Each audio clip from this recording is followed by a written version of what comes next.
Hello, on est le 17 janvier, il est 10h07 et bienvenue dans une vidéo qui est de les petits papiers là depuis pas mal de temps, que j'ai dans la tête depuis pas mal de temps, qui est en fait un peu le lifestyle que les Tokyoïtes ont et un peu un espèce de mode d'emploi de la vie à Tokyo.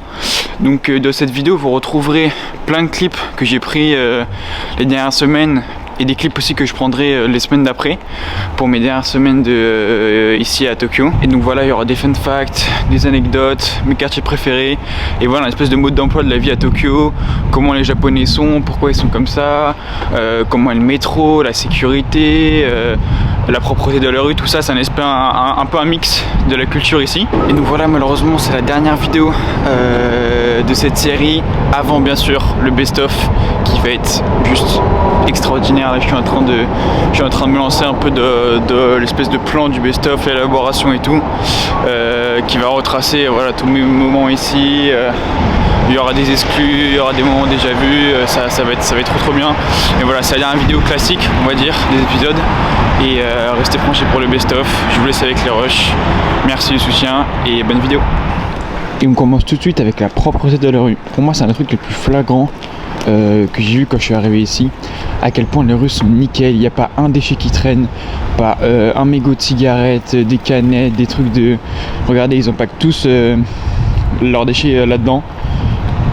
Ils viennent, les éboueurs viennent les récupérer et les rues sont vraiment nickel. Et du coup cette propreté ici en fait elle est due au fait que y a aucune poubelle de la rue.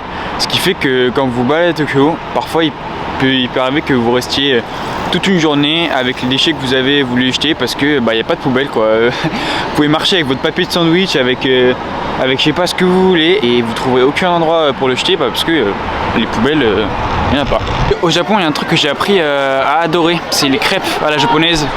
Là je me trouve devant Marion Crêpe qui est la boutique la plus connue ici au Japon. Et en gros les japonais un peu ont revisité les crêpes à la française et ça pour moi c'est vraiment un classique. Tu veux ma crêpe? Vas-y dis-moi un numéro entre 1 et 10. 4. Papa, un numéro entre 1 et 10. 1 et 10, 2. 42. Chocolat, cheesecake, loupit cream. Ah ouais, pas mal. Bon écoute, donc voilà à quoi ça ressemble. Cheesecake, banane, chantilly, crêpes. Alors il faut savoir aussi qu'ici au Japon on mange bien partout, tout le temps et pour vraiment pas cher. Là c'est un plat préféré, riz avec un curry de bœuf. Ça c'est des classiques ça. Un autre fun fact aussi de Tokyo, c'est que Tokyo est la ville la plus sûre au monde. C'est une dinguerie la sécurité ici. Tu peux rentrer à n'importe quelle heure chez toi, t'auras aucun problème. Il n'y a aucun mec bizarre qui traîne dehors. Tu peux t'endormir dans le métro, personne touchera à tes affaires, personne te prendra ton tel. Tu peux laisser un sac Louis Vuitton rempli de billets de 500 €, personne ne le regardera. Donc ouais, ça la sécurité ici à Tokyo c'est vraiment un truc de ouf. Donc voilà, si un jour jamais vous venez ici, la sécurité ça vous choquera parce que vous pourrez marcher tranquille, dormir tranquille, vivre tranquille, sans aucun problème. Bon, et si Tokyo est la ville la plus sûre au monde, Tokyo c'est aussi la plus grande ville au monde. Alors il faut savoir que Tokyo, la ville en elle-même, elle pèse 14 millions d'habitants. Et si on élargit à l'agglomération de Tokyo, il y a 40 millions d'habitants qui vivent dans le grand Tokyo on va dire. Et alors, rien que 14 millions d'habitants, dites-vous que c'est plus que l'île de France, que toute l'île de France réunie, donc la ville est juste gigantesque. Et de toute façon de manière générale le Japon c'est un pays qui est très densément peuplé. Ça veut dire qu'en gros il y a 126 millions d'habitants et dites-vous que parmi ces 126 millions d'habitants il y en a 9 sur 10 qui vivent dans des villes. Donc c'est quand on va en campagne et qu'on s'éloigne un peu des villes, il y a beaucoup moins de monde, alors que justement dans les grandes villes, typiquement Tokyo, Yokohama, c'est beaucoup plus peuplé et il y a beaucoup de monde partout. Et voilà, du coup là je suis actuellement à Yokohama, qui est la deuxième plus grande ville du Japon, derrière Tokyo. C'est environ 1 heure et demie de Tokyo et dites-vous que ça pèse pour 4 millions d'habitants. Donc voilà pour ces petites interludes de géographie à Tokyo. Et je voulais des petites images du Yokohama que j'ai pris par-ci par-là.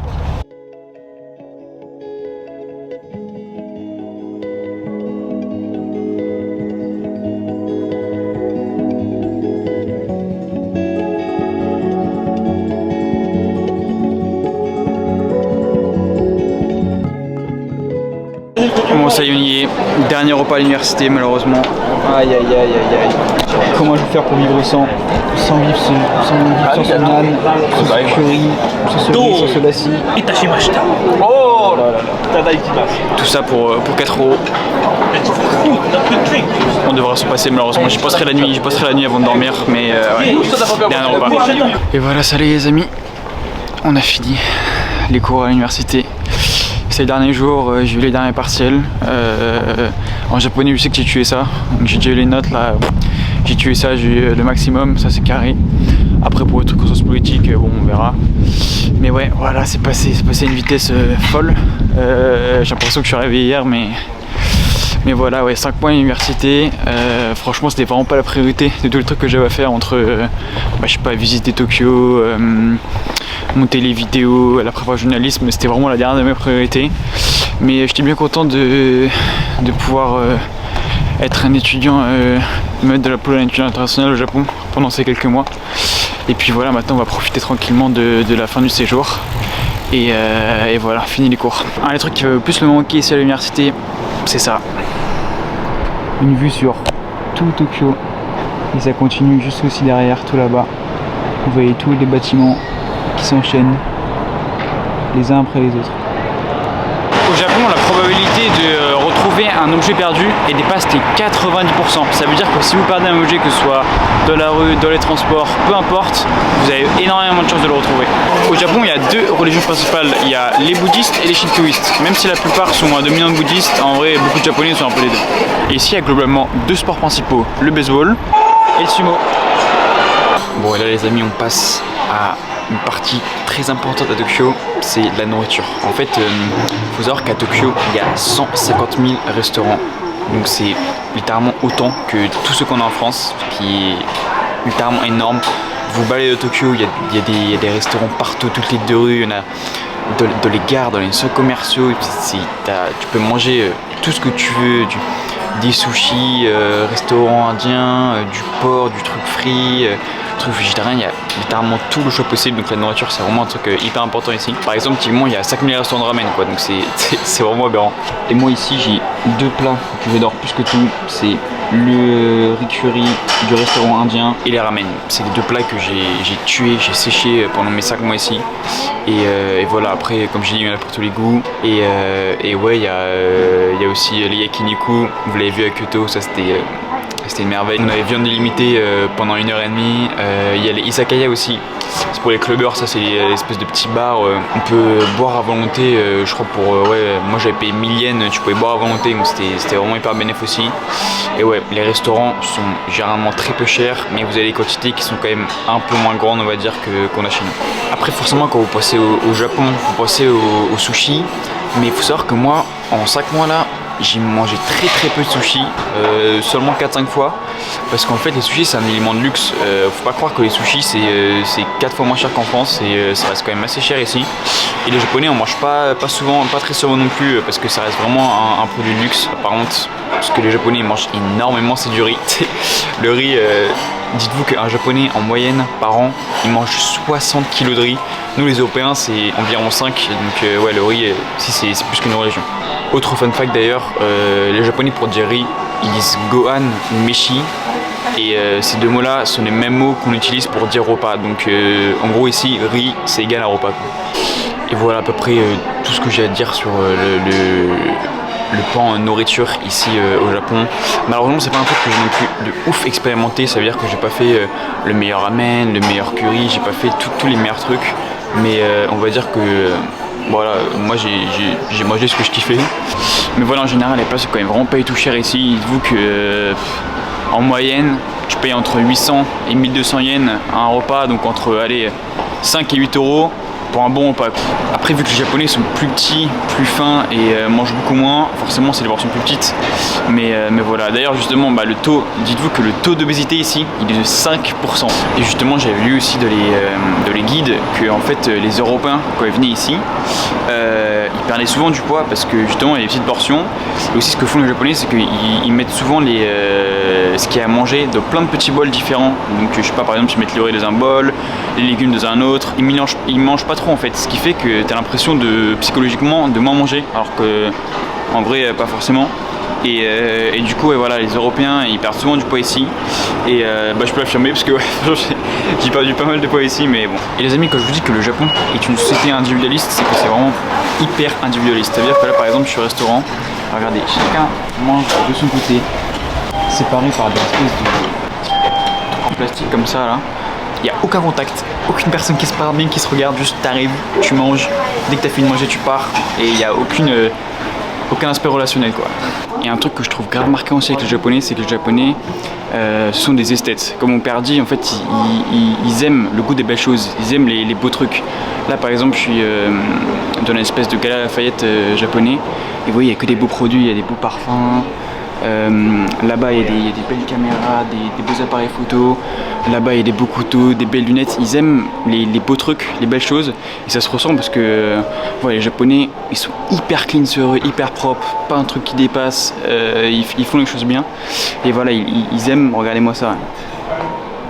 Ils aiment les beaux trucs et les beaux produits. Et ça c'est vraiment un truc notable ici. Bon et maintenant les amis, laissez-moi vous parler de la société japonaise. En fait, les Japonais c'est un peuple tellement spécial que je pourrais littéralement en faire une vidéo, voire même plusieurs. Mais je vais essayer de rester concis et de vous expliquer ça bien. Après voilà, tout ce que je vais dire, ce sera uniquement du point de vue de mon expérience. Voilà, vous avez pu entendre des clichés à droite à gauche, de ci, de cela. Moi je vais dire ce que moi j'ai vécu. Alors avec les Japonais, il y a plein de points positifs, mais il y a aussi pas mal de points négatifs. Donc je vais commencer je pense par le positif, puis après on va aller sur le négatif. J'en ai déjà parlé avant, mais ce qui m'a grave plu ici, c'était la sécurité. Pour le coup la sécurité ici, les Japonais ils sont carrés, ils respectent les règles, aucune criminalité. Tu peux laisser ton vélo, ton scooter, ta moto, tout ce que tu veux, pas attaché, il se passera rien. Ton sac tu peux le laisser, tu le retrouveras, tu te feras jamais voler, jamais emmerder, jamais menacé. C'est en termes de sécurité injouable. Et le deuxième truc qui est positif sur les Japonais, c'est que les Japonais ils sont hyper respectueux. En fait ils sont vraiment dans le respect, politesse aussi. Et voilà, ils ont vraiment le sens du respect, mais ça peut dériver aussi sur les points plus négatifs dont je vais parler juste après. Voilà, en vrai je pourrais résumer je pense la société japonaise en termes de positivité à 4 notions clés. Généralement on dit que les Japonais respectent ce qu'on appelle la règle des 4 P. C'est ponctualité, pudeur, politesse et propreté. C'est les 4 trucs qui définissent je pense le mieux les Japonais. Globalement au cours de mon séjour j'ai rencontré on va dire 2 types de Japonais. Il y a les Japonais qui sont ce que j'appelle individualistes. En gros tu vois, eux c'est des mecs, ils ont leur travail, ils font métro, boulot, dodo et c'est tout ce qu'ils font. Tu vois, ils se lèvent le matin dans le métro, ils dorment, ils vont au taf, ils font leur 8h, 17h, ils rentrent chez eux, ils mangent, ils dorment et ils recommencent. C'est les Japonais qui sont on va dire de la matrice, je vais dire ça comme ça. Et généralement ce genre de Japonais, c'est les Japonais qui sont hyper timides, hyper réservés, qui restent seuls, qui parlent à pas grand monde, qui sont vraiment dans leur coin. Premier type japonais. Et deuxième type japonais, c'est les Japonais on va dire internationalisés. Donc eux c'est les Japonais qui, ça se voit qu'ils sont allés, ils ont visité autre chose que le Japon, ils sont partis à l'étranger, ils ont vu des trucs. Généralement c'est les Japonais qui parlent plutôt bien anglais et avec qui voilà le contact se fait facilement. Moi à la résidence je connais 2-3 des Japonais comme ça, voilà, tu vois que c'est des mecs, ils viennent te parler, ils sont hyper sociables, ils sont partis à l'étranger, je sais pas combien de temps, ils connaissent l'anglais et tout. Une autre valeur aussi primordiale chez les Japonais, c'est le travail. C'est une dinguerie ici, les Japonais ils travaillent tout le temps en fait. Il n'y a pas un moment où ils ne peuvent pas s'empêcher de travailler, c'est impressionnant. Petit fun fact, je crois que les Japonais ils ont à l'année genre entre 5 et 10 jours de repos. C'est vraiment le travail ici, c'est une valeur mais genre hyper forte. Et justement en fait on parle en ce moment, il y a les débats des retraites et tout à droite à gauche. Il faut savoir qu'ici au Japon vous verrez beaucoup de Japonais vieux on va dire, bon âgés, travailler un peu partout quoi, parce qu'en fait les Japonais ils peuvent pas s'empêcher de travailler quoi. Les mecs ils ont la soixantaine, ils peuvent prendre leur retraite mais ils continuent de travailler parce qu'en fait sinon sans travail leur quotidien il est vide quoi, et sinon ils ont rien à faire, ils s'ennuient, ils ont besoin voilà de travailler, ce qui fait qu'il y a des métiers qui sont genre hyper inutiles. Parfois vous vous baladez dans le métro, il y a des mecs qui tiennent des pancartes. Moi par exemple à l'université quand je me baladais pour aller là-bas, il y avait juste des mecs qui faisaient la circulation, qui s'assuraient qu'il y ait les étudiants qui aillent dans un sens et les étudiants qui aillent dans l'autre, même pas de voiture, de vélo qui passe ni rien, juste qu'il y ait 2 files distinctes. Et voilà, plein de petits métiers comme ça qu'ils pourraient ne pas faire mais qu'ils font parce qu'ils aiment trop travailler. Et sans travail, voilà, leur quotidien il est maussade, ils s'ennuient. Donc les Japonais travaillent très longtemps et ouais, à tout âge. Les Japonais, ils parlent quand même pas très bien anglais. Ils parlent très peu anglais et comme je vous ai dit, ceux qui parlent anglais, c'est ceux qui sont partis, voilà, ils sont allés étudier en Australie, en Amérique, ils ont vu autre chose que le Japon et généralement c'est jamais que ce soit pas. Mais le japonais normal parle pas très bien anglais et moi j'ai la chance de parler un peu japonais quand même et quand tu fais l'effort de parler japonais, ils apprécient de ouf. Moi, le nombre de fois où j'ai commencé à parler japonais et ils te disent tous Nihongo Jozu, qui veut dire en gros ouais, tu parles bien, t'es bon en japonais. Ils apprécient vraiment l'effort, qu'on fasse l'effort de pratiquer la langue et de l'apprendre. Je l'ai précisé, mais franchement, il faut savoir que les Européens, les hommes européens ont quand même beaucoup de succès auprès des Japonaises. Les Français, énormément de succès, mais le pire de tout, c'est les Parisiens. Franchement, le nombre de fois où j'ai dit que je venais de France, on m'a dit d'où, et que j'ai dit Paris, et là c'était l'extase. Les Japonais, quand ils entendent Paris, ils deviennent fous, que ce soit les hommes ou les femmes, mais c'est impressionnant à quel point ils kiffent trop la France, et en particulier Paris. Et ouais, franchement, ça m'est arrivé, je sais pas, au moins 4-5 fois qu'on me demande des photos, qu'on prenne en photo ensemble. Les Japonaises, parfois, ils y vont franco, ils y vont franco parfois.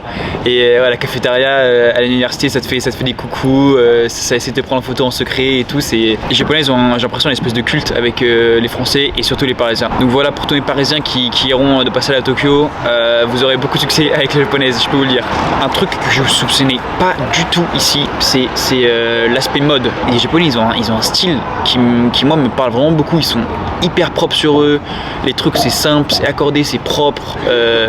En termes de style, c'est un truc que je ne soupçonnais pas du tout. Je pensais qu'ils étaient normaux, qu'ils n'avaient pas forcément de drip, si on peut dire ça comme ça. Mais ouais, franchement, les Japonais, en termes de mode, ils sont vraiment boostés. Tu vois, les mecs, tous les mecs qui ont mon âge, ils sont tous hyper bien habillés. Ils ont tous la classe et voilà, tout cet aspect mode, je pensais vraiment pas que c'était le cas ici. Et ouais, franchement, j'en ai fait les frais. Hein, je suis devenu une fashion addict au Japon. Et ouais, ça c'est un truc que je pensais pas du tout. Donc si vous venez ici, vous verrez que les Japonais sont souvent très bien habillés et prévoyez un petit budget pour le shopping parce que franchement vous en ferez. Et voilà, comme j'ai dit, moi il y a une expression que je retiens souvent quand même ici, c'est la mentalité japonaise. C'est voilà, le respect de tout, partout, tout le temps, un respect immense de toutes les situations des possibles. Et ils sont tellement respectueux qu'en fait, par exemple, quand vous leur demandez un truc et que c'est pas possible, ils veulent jamais dire non. Ils disent jamais non. Ils disent toujours ouais, c'est un peu compliqué, je sais pas trop, mais ils disent jamais genre non direct. Et pareil, c'est un truc aussi, ça. Les Japonais, ils disent jamais vraiment ce qu'ils pensent en fait, parce qu'ils ont peur de vexer les gens. Et du coup, ils peuvent paraître un peu hypocrites, tu vois, mais ils diront jamais ce qu'ils pensent directement à une personne, par peur de l'offusquer, quoi. Et maintenant passons au point négatif, aux choses qui fâchent ici au Japon. J'ai commencé par le truc qui m'énerve mais au plus haut point ici, c'est le fait que les Japonais sont hyper protocolaires. Mais quand je dis protocolaire, c'est qu'en fait, quand il y a des règles et ils doivent suivre un espèce de, ouais, voilà, de protocole, ils l'appliquent à la virgule près. C'est impressionnant. En fait, typiquement, j'ai un exemple. Une fois, quand j'étais allé à Nikko, on avait réservé une auberge pour la nuit. On restait vraiment dans la nuit, on restait genre 7 heures, on allait juste dormir. Le mec il lui demandait des millions de papiers, il voulait remplir les trucs de passeport, de Covid, de machin, il voulait savoir où on habitait en France, où on habitait à Tokyo, pourquoi on venait ici, enfin, et qu'on le remplisse ou non, ça change rien, tu vois, enfin, il n'y a aucune différence. Et pourtant le mec voulait absolument qu'on le remplisse, sinon bah, je pense qu'on n'aurait pas pu passer la nuit, quoi. Et ouais, en fait, quand ils ont des règles à appliquer, et bah, ils les appliquent vraiment au millimètre, quoi. Ils ne peuvent pas s'empêcher de suivre le protocole à la lettre près. Et ouais, je sais pas, si vous voulez réserver au restaurant, que vous devez laisser un numéro de téléphone que vous pouvez pas, bah si vous pouvez pas laisser le numéro de téléphone, et bah vous allez pas au restaurant et basta. Et voilà, c'est des trucs qui moi ça m'insupporte. Genre je sais pas, typiquement moi je suis allé visiter un musée. Il y avait une pièce 1, une pièce 2, j'ai fait la pièce 2 ou la pièce 1 et le mec m'a dit non, il faut faire la pièce 1 puis la pièce 2 et ça change rien. Et ça c'est vraiment un truc qui m'a trop saoulé. Le fait que le japonais soit hyper protocolaire, c'est juste insupportable. Comme je l'ai dit aussi avant, le Japon c'est une société qui est hyper machiste, hyper sexiste, hyper patriarcale. Tu vois que la place des femmes quand même est beaucoup moins valorisée que celle des hommes. Et ouais, on ressent vraiment qu'il y a un gap entre les hommes et les femmes parce que généralement ils traînent pas souvent ensemble. Et généralement les femmes je sens qu'elle essaie de se faire petit comparé aux hommes. Et ouais, le Japon est très mal classé parmi les pays qui respectent le mieux l'égalité homme-femme, malheureusement. Pareil, un truc incompréhensible ici qui m'énerve de ouf, c'est que les Japonais ne se mouchent pas. Je n'ai aucune idée, me demandez pas pourquoi, d'où ça sort, ils ne se mouchent pas, ce qui fait qu'ils reniflent leur morve. Ah mais rien que d'y penser, ça me répugne. Partout dans la rue, dans le métro, au travail, ils reniflent leur morve, ils font des bruits de bouche mais à vomir. Et ouais, de temps en temps ils avalent leur morve avec leur bouche et tout, enfin c'est une horreur. Ça me dégoûte trop. Il y a un truc aussi, c'est que dans les restos, en gros les Japonais, ils font énormément de bruit quand tu manges, parce que ça veut dire que ici au Japon, quand tu fais du bruit quand tu manges, ça veut dire que tu apprécies le repas. Ce qui fait qu'ils mâchent hyper fort. Quand ils avalent les trucs, ils avalent avec pareil, ils font des bruits de bouche là. Quand ils avalent leur ramen ou trucs comme ça, ils font grave du bruit. Et voilà, nous en tant qu'Européens / Français, enfin je sais pas, tu sais que tu fais pas quand tu manges, tu mâches doucement, enfin il y a pas de pression quoi. Et là c'est vraiment un gap très différent entre les deux, c'est que voilà, ici faut faire du bruit quand on mange. Et voilà, je finirai par dire que les Japonais, ils ont quand même pour moi un très gros problème de communication, de relationnel, de se parler entre eux. Je le vois dans le métro, les mecs, il y a un siège d'écart entre chacun, ils sont soit sur leur téléphone, soit en train de dormir, ils parlent pas, au resto pareil. Je trouve que c'est un peuple qui a beaucoup de mal à communiquer, que ce soit avec les autres, avec leurs copains, leurs copines, même envers eux-mêmes. Enfin, il y a un vraiment problème de communication ici, je trouve. Et un problème relationnel. Les Japonais, moi j'ai quand même quelques potes japonais, mais pas énormément non plus. Ils ont pas du tout le même sens de l'amitié que nous. Quand on rencontre un mec sympa, voilà, on prend son contact, on peut se refaire un truc, on se revoit, on se fait un resto, un machin, un truc, tu vois. Ici, quand tu croises un mec sympa, tu le vois une fois et tu le revois plus après, quoi. Donc ils ont pas du tout le même rapport à l'amitié que nous.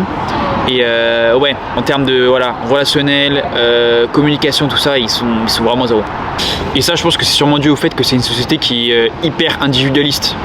C'est très chiant, chacun pour soi. Voilà, comme je dis, dans le métro, les gens ils restent seuls, ils mangent seuls. Au taf, ils doivent rester seuls dans leur coin. Ils parlent pas, ils sont sur leur tel, soit ils dorment. Voilà, c'est une société qui est quand même très individualiste, très tournée vers elle-même. Et voilà, moi en vrai je suis quand même quelqu'un de très solitaire, donc ça m'a pas forcément dérangé, mais je sais que par exemple, je sais pas, si vous avez besoin de sociabilité, si vous avez besoin de voir des gens, de rencontrer des gens, de parler avec eux et tout, bon, vous aurez peut-être un peu de mal au Japon. Et au Japon, le deuxième truc qui va le plus me manquer, c'est le métro japonais. On dit donc que c'est un parisien qui vous parle, mais franchement le métro japonais c'est juste une merveille. J'ai adoré le prendre pendant tout mon échange ici. En hiver c'est chauffé, en été c'est climatisé, c'est propre, c'est spacieux, c'est nickel, il n'y a pas un truc qui traîne à regarder autour de moi.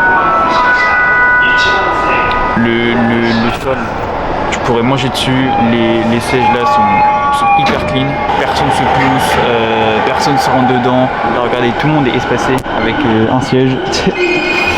Chacun marque au moins un siège d'écart, et ça rejoint un peu ce que je vous dis sur la mentalité japonaise, c'est que voilà, ils sont hyper individualistes. De manière générale, le métro il est hyper silencieux, hyper calme, et d'ailleurs je vais arrêter de parler parce que les Japonais commencent à un peu mal le regarder, donc ils vont reprendre après. Voilà, globalement si vous venez ici à Tokyo, vous allez beaucoup prendre le métro, parce que comme je vous dis, Tokyo c'est une ville qui est juste immense. Il y a ce que j'ai appelé moi la règle des 40 minutes, ce qui fait que peu importe où vous allez et d'où vous partez, c'est à 40 minutes. Si vous allez à l'autre bout de la ville, moi par exemple j'habite à l'est, que j'aille à l'autre bout de la ville ou un truc qui est à côté de chez moi, ce sera toujours 40 minutes. Je ne me demande pas pourquoi, parce que je sais pas, la ville est tellement grande, il y a tellement de lignes, c'est tellement desservi partout que en vrai on va dire que voilà, tout est à 40 minutes. Peut-être qu'il y en a certains qui le savent, mais ici l'industrie ferroviaire au Japon, elle est ultra développée. Genre c'est peut-être, je pense, le pays au monde qui a l'industrie ferroviaire la plus développée. Il y a des lignes de métro partout, des trains qui partent de partout, qui vont dans tous les sens, qui desservent toutes les villes à côté de Tokyo. Tokyo c'est hyper bien desservi. Je veux que le métro est développé au point que, genre je sais pas, s'il y en a un qui a quelques secondes de retard, mais c'est un drame, c'est vraiment un drame. Alors si vous regardez le retard cumulé des métros ou des trains ici au Japon, vous verrez que ce sera hallucinant. Globalement ici les Japonais dans le métro ils font deux choses, soit ils dorment, ou soit ils sont sur leur table. Et ici les amis, quand le métro il arrive à 11h38, il arrive à 11h38, il n'arrive pas à 11h50 ou une demi-heure en retard. Croissant la graine de la SNCF. Et ici pour payer, du coup, vous utilisez cette petite carte magique sur laquelle vous allez mettre de l'argent et en gros vous allez payer à chaque fois que vous allez faire un trajet. Donc dit comme ça peut paraître un peu cher, mais en vrai je pense que ça revient à peu près comme un pass Navigo. Et voilà, je dis aussi que le métro japonais, c'est le reflet de la société japonaise pour ça. Le masque, il n'y a aucune mesure gouvernementale qui demande de le porter, il n'y a personne qui demande et pourtant tout le monde le porte. Parce que tout le monde le porte, voilà, c'est ça. Le Japon, c'est une société qui est hyper conformiste. C'est-à-dire que quand il y a une personne qui fait un truc, tout le monde le fait. Et parfois, quand vous avez de la chance, vous tombez sur les métros un peu stylisés, exactement comme celui-ci. Et à Tokyo, il y a aussi des trains qui passent littéralement dans les villes.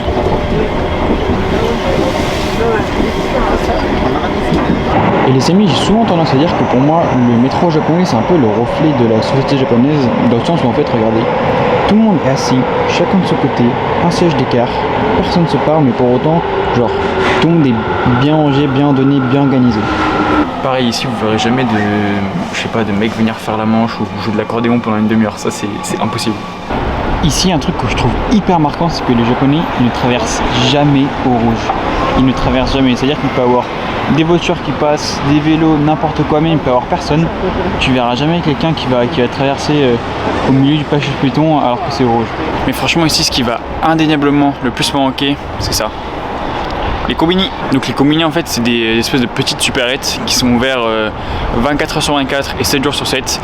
Vous n'avez pas idée de à quel point c'est pratique. Genre je sais pas, tu sors des cours, t'as envie de faire un petit goûter, kombini. Le matin t'as un avion, un train à prendre tôt, tu vas au kombini petit déj. Tu rentres de soirée 4-5 heures, kombini, enfin c'est ouvert tout le temps. Ce qui fait que je sais pas, t'as envie d'aller manger un soin choton à 3h30 du matin, bah tu te lèves, tu descends, c'est à 2 mètres, parce qu'il y en a tous les 2 mètres de Tokyo.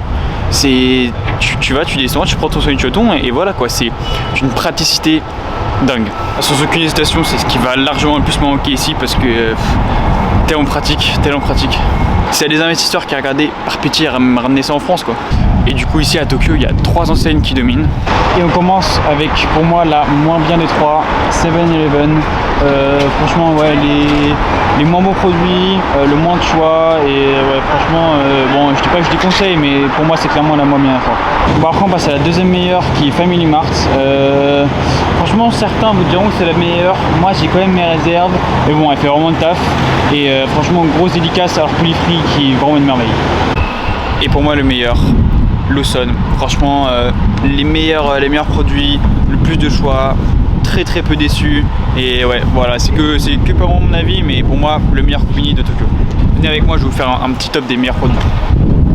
Déjà il faut savoir que les combini c'est un peu des machines à tout faire, donc là par exemple vous avez des photocopieuses, là vous avez un endroit où vous pouvez retirer de l'argent. Dans les combini on trouve de très bons chocolats, typiquement celui-là très bon, celui-là à la vanille c'est aussi un petit classique mais le meilleur incontestablement c'est celui-là.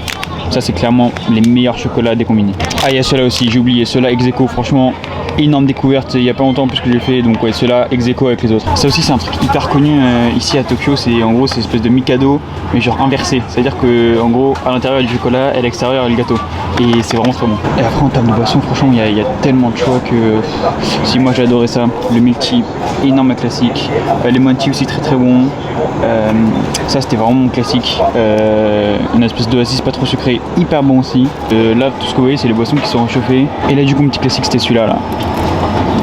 Petit chocolat chaud qui fait vraiment le taf que ce soit le matin ou en rentrant des cours. Et après le game le plus développé de les combini c'est ça, c'est les sandwichs. Franchement ils sont généralement tous très bons mais moi j'avais 2 classiques, c'est celui-là. Teriyaki sandwich à l'œuf, mais franchement le sandwich que je vais en rêver la nuit à Paris c'est celui-là. œuf, thon, c'est juste une merveille. Franchement, le sandwich à l'œuf, j'ai jamais goûté en France et là ici c'était vraiment une révélation. Et sandwich au thon, oh là là, ce combo là, non, il m'a trop régalé. Après là vous avez les wraps aussi qui sont généralement très bons. Et les onigiri aussi bien sûr qui font vraiment le taf, voilà, quand vous avez une petite dalle. Après là vous avez tous les tâches de sucré, il y a énormément de sucré. Franchement, globalement, tout est bon. Ça, c'est le melon pan, c'est une spécialité. C'est hyper bon. Ça, c'était mon classique en sucré. Une petite brioche avec du chocolat, c'était grave bon. Celui-là aussi, je suis trop classique. Celui-là aussi, c'est un énorme classique. Un espèce de croissant, pain au chocolat. Moi, je me fais insulter par les Français, mais franchement, c'était vraiment une dinguerie, ça. Ça aussi, petite spécialité de Tokyo qui est très bonne aussi. Et franchement, ouais, globalement, il y a tout qui est bon. Mais si je devais donner deux tops, c'est vraiment ça et ça. En petit sucré aussi, vous aviez ça là. C'est l'espèce de chocolat, peanut butter, énorme dinguerie. Un truc qui m'a bien régalé aussi ici, c'est ça. Les petites barres de prot. Faut savoir qu'elles coûtent 130 yens, donc je sais pas, on va dire quasiment un peu moins d'1 euro, 90 centimes, alors qu'en France c'est au moins 2-3 euros. Donc ça, franchement, j'en ai mangé des tonnes et des tonnes. Ce petit lait là, ce petit lait protéiné, franchement, ça c'était vraiment une petite merveille.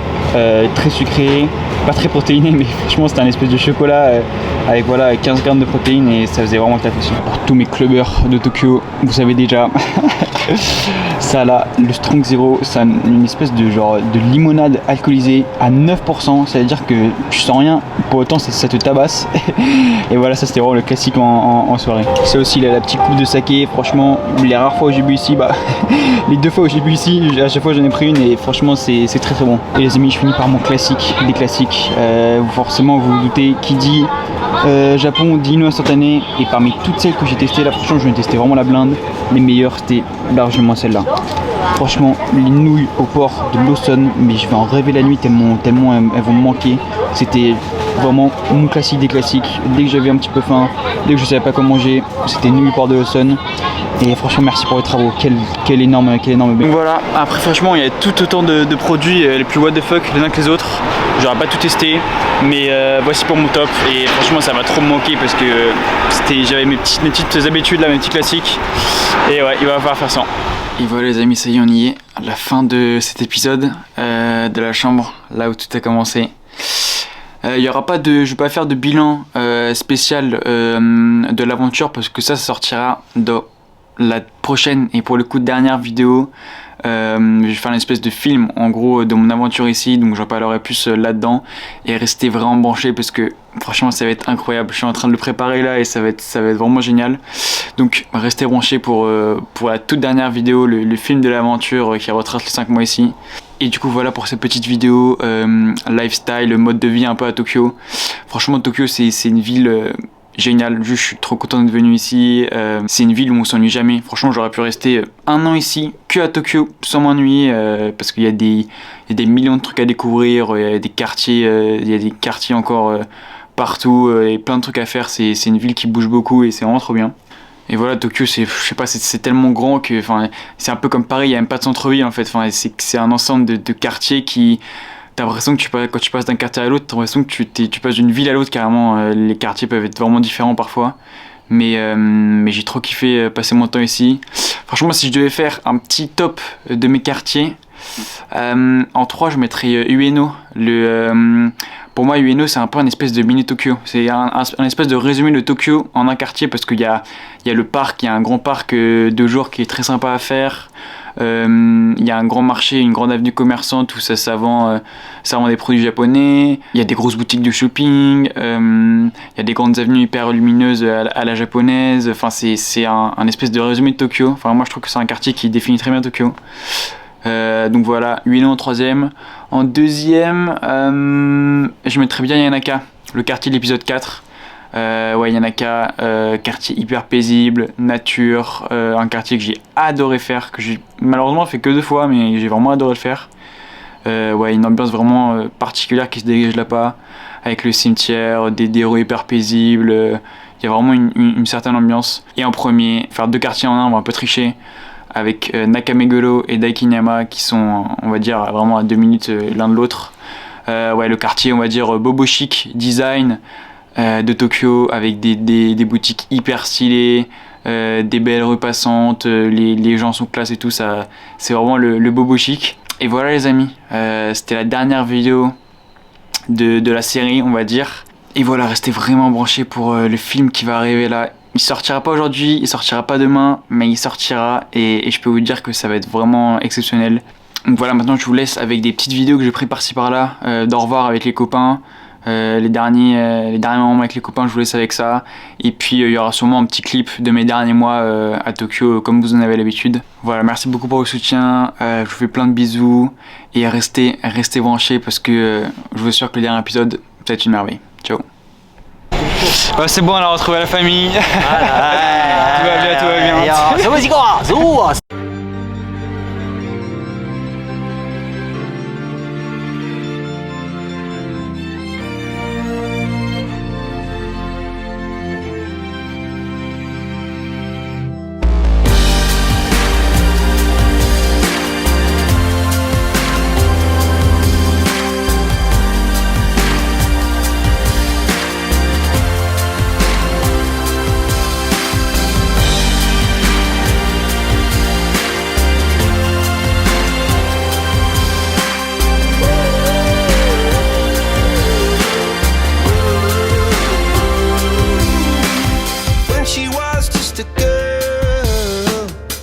Expected the world, but it flew away from her reach. So she ran away in her sleep and dreamed of paradise,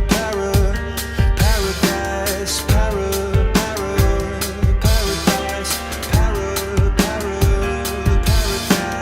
Every time she closed her eyes.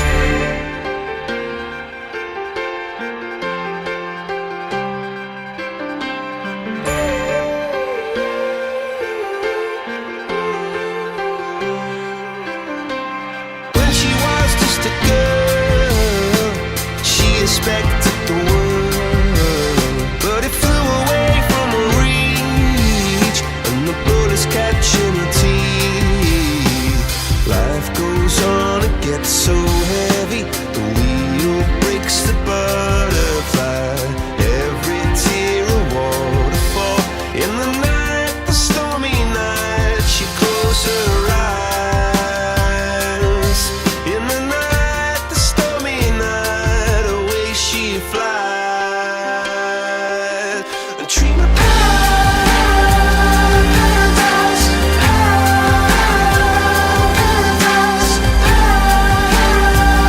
paradise. Oh, she dream of paradise, paradise,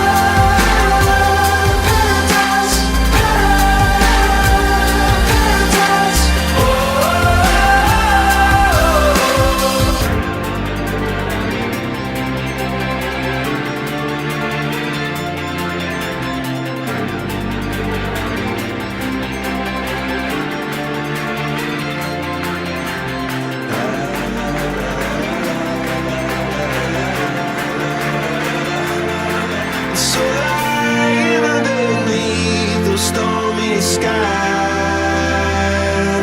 she said, oh, I know the sun was set to rise. This could be paradise, paradise, could be paradise. Oh, this could be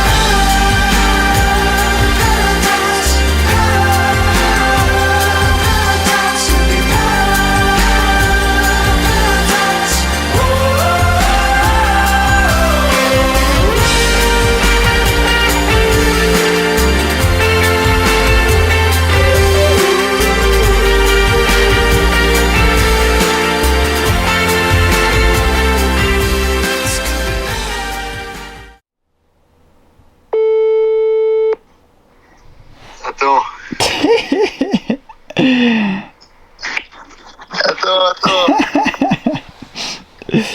Ouais, je m'a dit, Ça va, mon gros. grand? Attends. Frère, je voulais te souhaiter un très joyeux anniversaire, mon frère. Crois pas que je t'ai pas oublié, gros. Merci beaucoup. Depuis le Japon, frère. Je sais que tu m'as pas oublié. Gros, depuis le Japon, t'as cru que j'allais c'est un t'oublier? grand plaisir. Frère, Non, très joyeux anniversaire, m'a dit.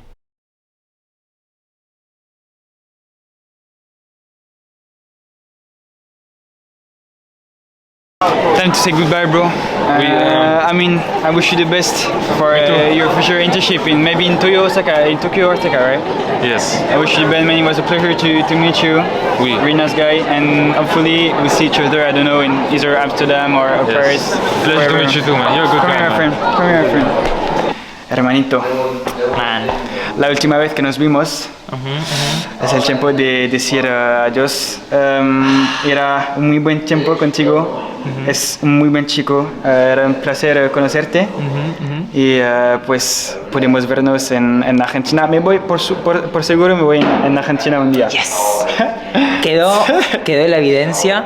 Ahora tiene que venir. Ya todos saben. Si no aparece en Argentina, si no hay evidencia de que viene a Argentina en menos de 2-3 años, va a tener alguna penalización que ya lo va a determinar la agencia responsable de eso.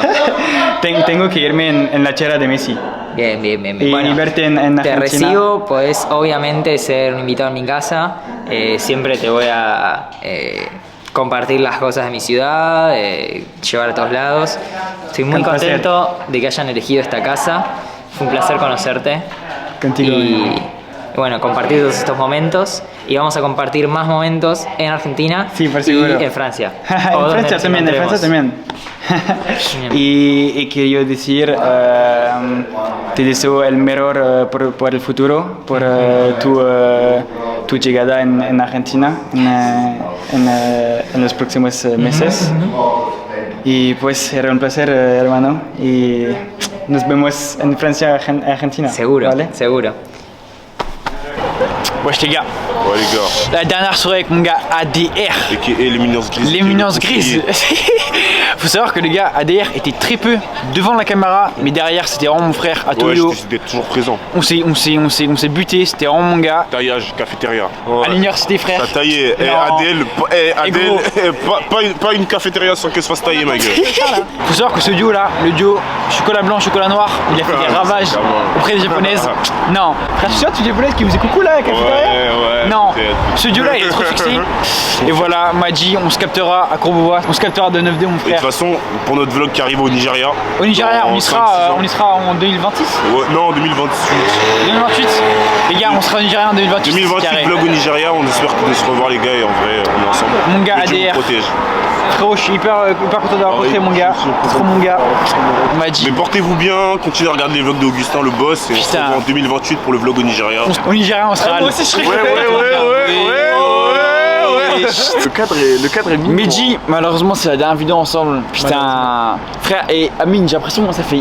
Hier, on était ensemble à Meronocchi avec Yanis et ADR. Ça passe tellement vite. Je pense que c'était hier, mon gars. Mais frère, je vous souhaite le meilleur pour la fin de la fin toi d'année, aussi, mon toi gars. aussi, clairement. Il doit rejoindre notre école, lui. Il faut que vous saviez, les gars, je sais pas si c'est français, je sais pas si c'est français, mais juste il faut que vous sachiez, les gars, que ce mec, c'est une crème, c'est une des meilleures Ce personnes que mec j'ai est rencontrées trop au fort. Japon. Ce mec est trop fort. Il a fait 50 vidéos, on en a fait 0. On en a fait 0. Et je tiens juste à dire que ce gars est tellement beau que toutes les japonaises, elles sont en kiff sur lui. C'est pas ça pour ça. frère, Non, arrête. Bon, j'avoue, j'espère que bon, mais quand même c'est une vérité, tu vois, c'est indéniable. Dis pas ça. Non, Mehdi, je vous souhaite le meilleur pour la fin de l'année. Merci, frérot. Venez. Petit câlin. Ah putain, vous allez me manquer les frères. Toi aussi tu vas manquer, c'est mignon. Les gars, Sciences Po, franchement, ça, le meilleur pour la fin de l'année. Kiffez bien pour WAM, parce qu'à Tokyo, c'est une putain de masterclass. c'est vrai que ça tue, ça tue. Alors que ces gars, je sais pas pourquoi, mais à chaque fois, on était ensemble, ils me sauçaient, ils faisaient que des compliments. C'est vraiment frère, putain. C'est vraiment véridique, les gars. Tous les compliments, c'est véridique. Je les aime trop. À chaque fois, ils me sauçaient, frère. C'est on est putain de babon. Les gars, profitez bien, vous deux, et venez, les frères. Putain, vous allez manquer, les gars. Je te jure que le Japon, il t'oubliera jamais. Oh, mais attends. Le Japon ne t'oubliera pas. Maji, it's time to say goodbye, bro. I'm gonna miss you so much, my friend. I'm gonna miss. Bro, I'm gonna miss. Bro, come here, Maji. Man, I'm so fucking glad I met you, man. You're a fucking nice guy, man. Come here, bro. You're fucking nice guy too, man. Bro, whenever you want, bro. Either in Paris, either in London. either in- October, literally. October. Bro, October. I know that in my Yeah, I know. calendar, bro. Ah, Come here, Maji. Come here, Maji. That's my guy. That's my fucking guy, bro. Come here, my friend. That's my guy. Mon ami. You know that guy with the fucking like the entertainer of my YouTube videos. Like you were the entertainer, bro. No. Every French friend they were saying like, yeah, Sabs. It's like, No, the entertainer, bro. I was embarrassed because the shit. Because every time you recorded me saying stupid shit, I was like, fuck's sake, man. The entertainer. My French friend they were saying like, yeah, this is the guy that likes sweet food, bro. Oh, what the fuck? Oh. That's a bad reputation. That's a bad No, bro. reputation. Whenever you want, bro. In Paris, in London, wherever you want, bro. I'm ready, and I'm gonna miss you, my friend. Bro, I was fucking glad to meet you, man. You're a fucking good guy. Hopefully we'll see each other like either in Netherlands or either in French. Let's do it, my friend. Let's get. Bon les amis, ce soir, dernière soirée de Monty, de mon compagnon de route, Nathanaël. Et franchement, les vrais auront la rêve parce qu'on est retourné au premier restaurant qu'on avait fait tous les deux. Regardez-moi ça. Le coupeau classique. Et voilà, dernier repas avec mon acolyte. Et les amis, j'ai gardé le meilleur pour la fin. Madji, Nathanaël ici présent. Frère, j'ai l'impression que ça fait une semaine là, on est passé à Ojima là. Le temps passe à une allure hallucinante. Et voilà les amis, il faut savoir que ce type, si vous avez kiffé les vidéos, c'était lui qui était derrière beaucoup de plans qu'on a pris. Donc si vous avez kiffé les vidéos, c'est en partie grâce à lui aussi. Et merci à Marie pour le petit compliment sur la vidéo, rien de spécial, ça fait plaisir. Mon réalisateur, c'est grâce à lui et tous les beaux plans que vous avez vus. Et puis voilà, on aura bien profité, Madji, on aura fait beaucoup de trucs. On sera allé dans le nord, dans le sud, partout. On aura visité plein de trucs géniaux. Et puis voilà, sacrée expérience mon loulou. On a plié beaucoup de classiques. Et grosse dédicace à Roro. Grosse dédicace à mon gars Roro. Des beaux classiques. Des très beaux classiques. Et voilà, cette aventure touche sa fin. Gros SO à mon gars ici. Et c'est lui. Merci putain. Et voilà, c'est la fin de la fin. On a récupéré les valises. Fin de la fin, arrivé assez léger. Voilà, j'espère que ça vous a plu, que la vidéo vous a plu. Restez branchés pour le best-of, ça va arriver dans les prochains mois on va dire. Et puis voilà, ciao.